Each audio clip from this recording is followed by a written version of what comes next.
diuji dengan dua ujian yang besar, meninggal pamannya, meninggal istri tercinta di tahun yang sama, sehingga disebut tahun kesedihan. Kemudian Rasulullah dihibur lewat Isra Mi'raj. Jadi kadang-kadang memang penting. Ayo, jangan ngurung diri di kamar terus. Betul. Jangan ngurung, ayo keluar. Jalan, hibur diri. Ya Bu ya. Saya tahu ibu punya masalah. Ibu itu yang pergi dari Brebes ke sini kan anak-anaknya rewel kan?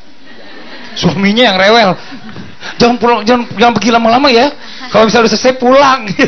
Nah, jadi begitu. Itu benar. Tepuk tangan dulu buat Masya Allah, iya, jadi bener. bisa.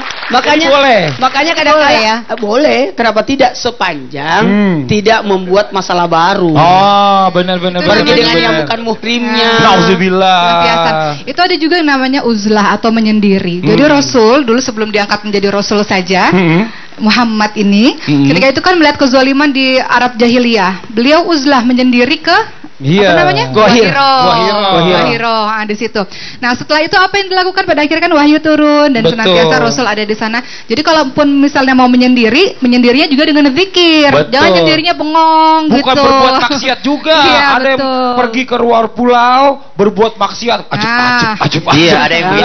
Ada yang begitu. Yang pergi gunung pergi daki gunung. Terus? Lautan ku seberangi, masjid ku lewati. Nauzubillah. Tuh buat jamaah yang di studio, mudah-mudahan ngerti semua. Buat jamaah yang di rumah jangan kemana-mana. Setelah ini kita akan kasih kesempatan jamaah yang di studio untuk tanya jawab sama kita. Mau ya Bu ya?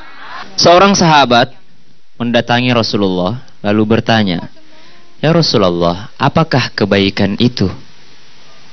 Kata Rasulullah, "Tanya kepada hatimu." "Ya Rasulullah, apa maksudmu? Apakah kebaikan itu?" "Aku bertanya kepadamu, wahai Rasulullah." Rasulullah menjawab, "Mintalah fatwa kepada hatimu. Ketika kamu berbuat sesuatu, lalu hatimu merasa tenang dengannya, itulah kebaikan. Akan tetapi, jika kamu melakukan sesuatu, kemudian hatimu merasa cemas, bergejolak, merasa tidak menerima, itulah keburukan.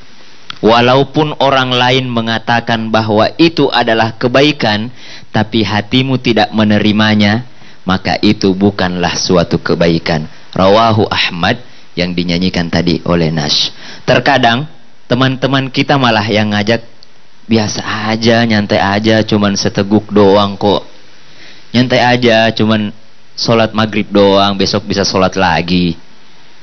Puasa sehari bolong sehari, nggak apa-apa lah, sehari 2 hari.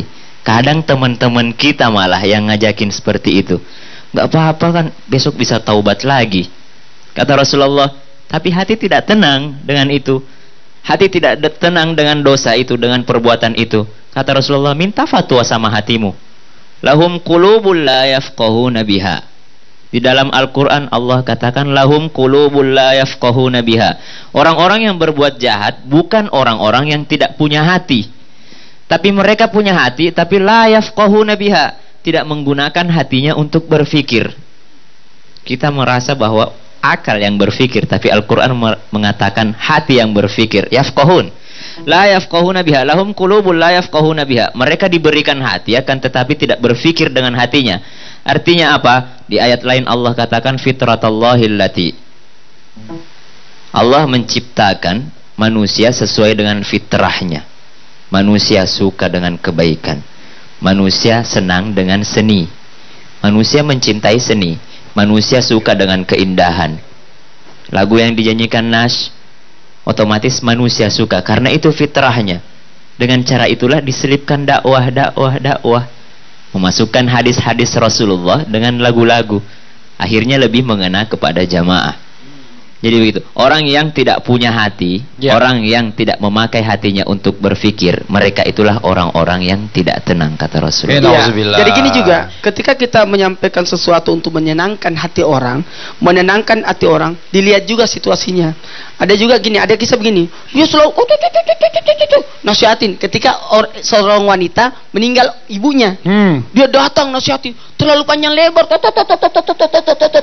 bulan depan ibunya dia yang meninggal. Datanglah wanita yang tadi yang kemarin dinasihatin, dia datang. Dia coba begini, kemarin kan kau menasihati aku. Gini aja, ingat aja semua yang kau nasihat pada saya ya. Masya Allah. Tapi tadi saya tertarik tuh ya Bu ya. Yang Ustaz Syaf bilang kalau misalnya patokannya kita berbuat itu benar atau enggaknya itu tanya pada hati kita sendiri. Kalau misalnya hati kita bilang, ih nggak enak nih Bu, pernah ngerasain gitu ya Bu ya? Pernah nggak Bu? Kalau misalnya nggak enak berarti salah Bu, besok-besok nggak usah diikutin lagi. Walaupun teman-teman sebelahnya bilang nggak apa-apa gitu ya. Nah nih buat jamaah yang studio, yang dari tadi pengen nanya sama Pak Ustadz sama Ustazah, boleh sekarang saya kasih kesempatan. Yo jamaah yang mau bertanya angkat tangan Bu. Jamaah yang di rumah, kembali lagi di Islam Itu Indah. Masih di tema kita hari ini adalah hati-hati dengan gelisah. Masya Allah. Nih, kalau tadi kita sudah mendengarkan tausiah, Ustaz Sam sudah membacakan ayat suci Al-Quran. Sekarang waktunya kita mendengarkan kisah teladan nih yang akan disampaikan oleh Ustaz Oki. Sudah siap Ustaz Oki? Insya Allah. Silahkan, mohon izin waktunya. Tepuk tangan dulu dong Bu. Jemaah Islam Itu Indah yang dirahmati oleh Allah Subhanahu wa Ta'ala. Hari ini kita kembali lagi mendengar kisah teladan agar kehidupan kita penuh dengan contoh-contoh yang pada akhirnya kita aplikasikan dalam kehidupan sehari-hari. Kisah yang saya akan ceritakan pada hari ini adalah seorang pemuda bernama Sa'labah bin Abdurrahman.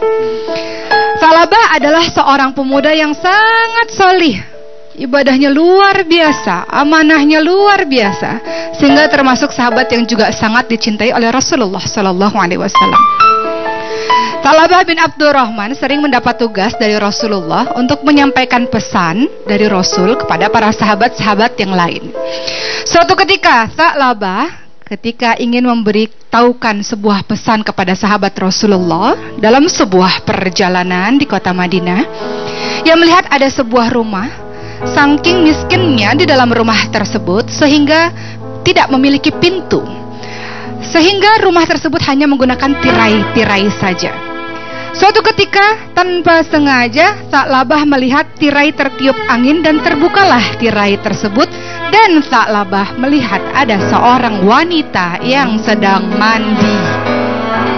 Maka Sa'labah pun tertegun beberapa saat melihat wanita yang berada di hadapannya yang sedang mandi tersebut. Beberapa saat kemudian apa yang terjadi? Sa'labah lantas berlari meninggalkan tempat tersebut. Badannya gemetar ketakutan dengan luar biasa. Ia mengatakan, astagfirullah, ampuni aku wahai Allah, mataku ini telah melihat sesuatu yang diharamkan olehmu. Mataku ini telah melihat wanita yang tidak berpakaian, wanita yang sedang mandi. Maafkan aku ya Allah, karena aku tertegun melihat wanita tersebut. Dosaku tentu sangatlah besar ya Allah. Bagaimana mungkin aku bisa kembali kepada Rasulullah? Rasul pasti akan tahu apa yang sedang aku perbuat tadi. Bagaimana mungkin aku bisa kembali kepada sahabat-sahabat Rasulullah dengan dosa mataku yang seperti ini? Maka apa yang dilakukan Sa'labah? Dengan tangis yang berderai-derai, badan yang gemetar karena ketakutan yang amat sangat atas dosa yang ia lakukan karena tidak sengaja menatap wanita yang mandi, ia pergi ke gunung dan tidak kembali lagi ke hadapan Rasulullah dan para sahabatnya. Rasul pun kemudian bertanya kepada sahabat-sahabat yang lain, wahai sahabat-sahabatku, apakah kalian melihat Sa'labah? Sudah 40 hari lebih ia tidak pulang-pulang, ia tidak kembali kepada kita, dia tidak sholat berjamaah bersama kita. Ada yang tahu kondisi Sa'labah seperti apa? Tidak ada seorang pun yang tahu di mana Sa'labah. Sementara Sa'labah di gunung terus menerus, ya Allah, aku adalah hamba-Mu yang penuh dengan dosa dan berbuat maksiat, wahai Allah. Mataku ini mata yang kotor, wahai Allah. Mataku ini aku biarkan melihat wanita yang sedang mandi, wahai Allah.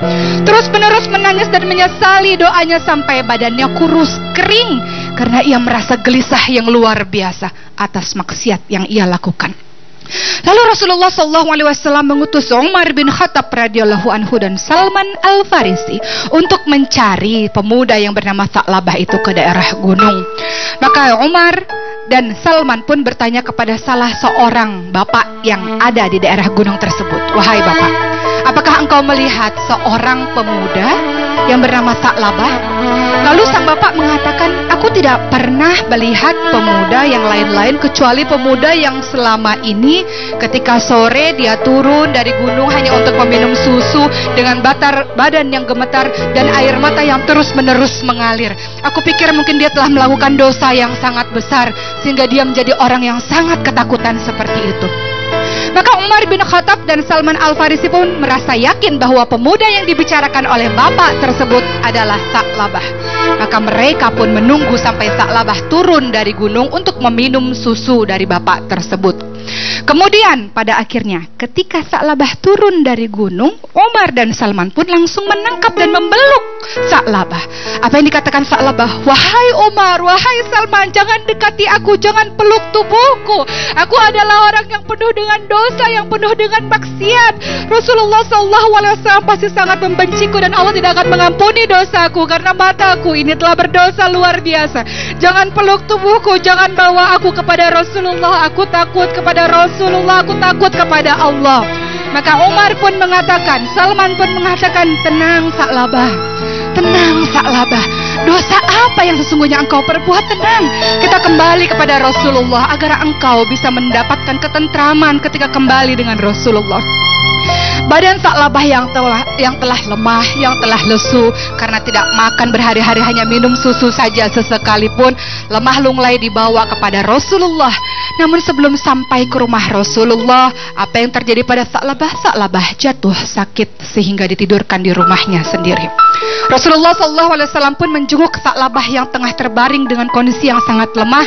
Lalu Rasulullah mengangkat kepala Sa'labah, ditidurkan di pangkuan Rasulullah.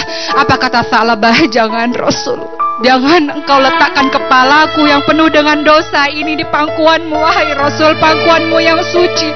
Tidak berhak kepalaku ini, tubuhku yang penuh dosa, mataku yang penuh dosa ini. Ya Rasulullah, jangan engkau lakukan ini kepadaku. Rasul menenangkan Sa'labah dengan mengatakan, wahai Sa'labah, Allah mengampuni semua dosa-dosa yang telah dikerjakan oleh hamba-hambanya. Tenanglah wahai Sa'labah, apa yang kau inginkan? Maka apa jawaban Sa'labah? Aku hanya ingin kembali kepada Allah dengan Allah mengampuni semua dosa-dosaku. Maka di pangkuan Rasulullah SAW itu pun Sa'labah wafat dan meninggal dunia. Ketika Rasulullah SAW menggiring jenazah Sa'labah, Rasulullah berjinjit-jinjit sehingga seluruh sahabat bertanya kepada Rasul, Rasul, apa yang sedang engkau lakukan? Kenapa engkau berjinjit-jinjit? Apa kata Rasul? Aku melihat beribu-ribu malaikat sedang menggiring jenazah Sa'labah, beribu-ribu malaikat sedang mensolati jenazah Sa'labah. Lihatlah, Sa'labah adalah orang yang senantiasa dicintai Allah dan para malaikat-malaikatnya. Kisah Sa'labah menjadikan pembelajaran bagi kita, pembelajaran yang sangat berharga. Maksiat yang tidak disengaja sekalipun bagi seorang pemuda bernama Sa'labah melihat wanita yang sedang mandi, tidak sengaja ia begitu ketakutan atas dosa-dosanya itu. Lalu bagaimana dengan kita wahai hamba Allah yang melakukan dosa secara terang-terangan, yang melakukan dosa secara bersama-sama, berbangga, berbahagia dengan dosa-dosa yang engkau lakukan? Maka apa jadinya? Apa jadinya ketika engkau bertemu dengan Allah? Betapa murkanya Allah terhadap engkau wahai hamba-hamba Allah yang telah diberikan kasih sayang pada Allah, namun engkau berbuat durhaka pada Allah. Dengan cara apa?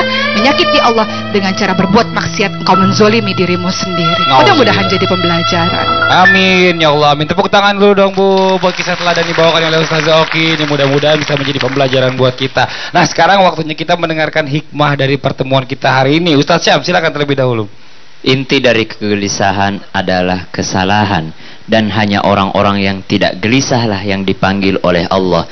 Ya ayyatuhan nafsul mutmainnah, irji'i ila rabbiki radiyatan mardiyah, fadkhuli fi ibadi wadkhuli jannati.